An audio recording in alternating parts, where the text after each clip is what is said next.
Sir finally ये फरमाइएगा कि ये जो इंटरनेशनल मंजरनामा बन रहा है पाकिस्तान की अल्हम्दुलिल्लाह बढ़ती हुई इंपॉर्टेंस, दो के फील्ड मार्शल का कल भी शहबाज शरीफ साहब ने जिक्र किया अपनी स्पीच में, यूएन की स्पीच में भी जिक्र किया, जो पाकिस्तान की इंपॉर्टेंस बढ़ती जा रही है, जो हिंदुस्तान और अमेरिका के इख्तलाफात बढ़ते जा रहे हैं, पाकिस्तान सऊदीया का डिफेंस पैक्ट हो रहा है, सर आलमी मंजरनामा यकसर बदल रहा है और इस बदलते हुए आलमी मंजरनामे में पाकिस्तान को कहां पे देखते हैं आप?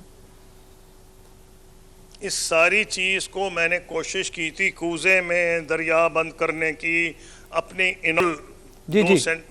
जो 2 मिनट मैंने बात की, जी सारी चीज़ का मैंने अहाता किया था और रिपीट कर देता हूँ कि जिस दिन से वो जंग हुई है अमेरिका बहादुर को पता चल गया और ट्रंप बहादुर तो माशाल्लाह देखते ही ताकत को है।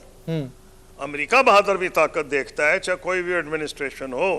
उस गलत फहमी में अमेरिका भी हो गया था जो उनकी एडमिनिस्ट्रेशन कोशिश कर रही थी कि ग्रेट पावर यूं या सिक्योरिटी प्रोवाइडर, तो उन्होंने तो देख लिया। देखे इंडिया पाकिस्तान, हम कहते हैं फॉग ऑफ वॉर, दोनों एक हद तक गलत बयानी करते हैं, जो मर्जी करते, लेकिन इंडिया ने तो गलत बयानी नहीं की। उनके इलेक्ट्रॉनिक मीडिया ने तो तबाही फेर दी, हिंदुस्तान की फेर दी। इस हद तक तो इकोनॉमिस्ट जिसके उनके मेन बोर्ड में डिफेंस, उनके बड़े बड़े जो राइटर्स हैं वो इंडियन ओरिजिन के हैं, उसको राइट करना पड़ गया कि Indian media, electronic media wages war on its own audience. इसका मतलब क्या है कि झूठ भी एक हद तक होता है, प्रोपेगेंडा एक होता है, प्रोपेगेंडा उनके गले पड़ गया। इट्स लाइक डैम, वो क्या कहते हैं, अल्बाट्रॉस उनके गले पड़ गया कि वो उनकी पुरानी अगर आप दिखा दें, मुंह से झाग निकल रहा है, चीखे मार रहे हैं, पानी ख़त्म कर देंगे, पाकिस्तान के टुकड़े कर देंगे, हमने ये कब्जा कर लिया, वो कब्जा कर लिया है,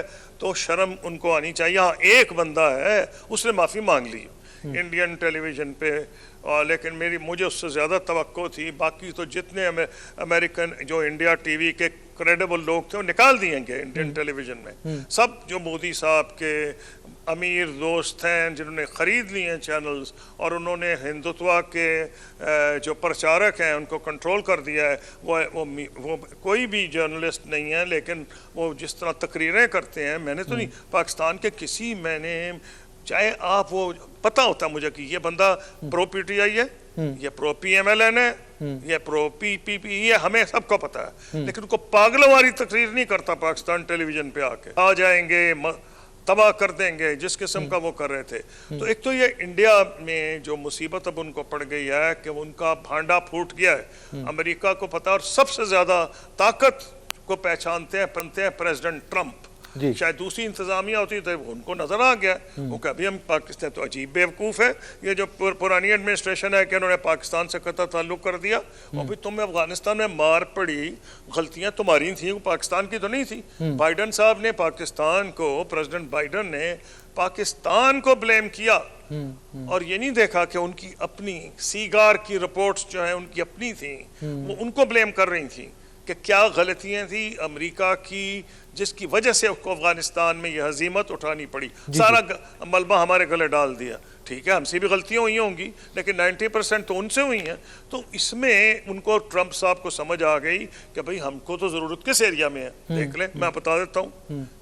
उनको ज़रूरत है सेंट्रल एशिया में, अफगानिस्तान में, ईरान में, गल्फ में और चीन।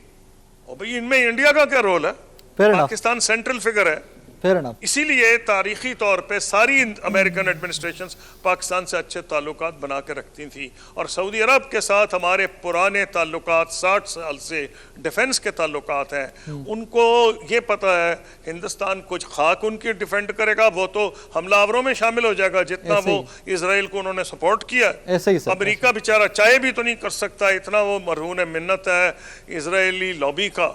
पाकिस्तान वाहिद मुल्क है जो इसका दिल भी वहाँ है, दिमाग भी वहाँ है। Sir thank you very much, Holi land का दिफा करेंगे। हमारे मक्के मदीने में शुरू से लोग बैठे हुए हैं। Sir very kind of you, thank you very much for your time.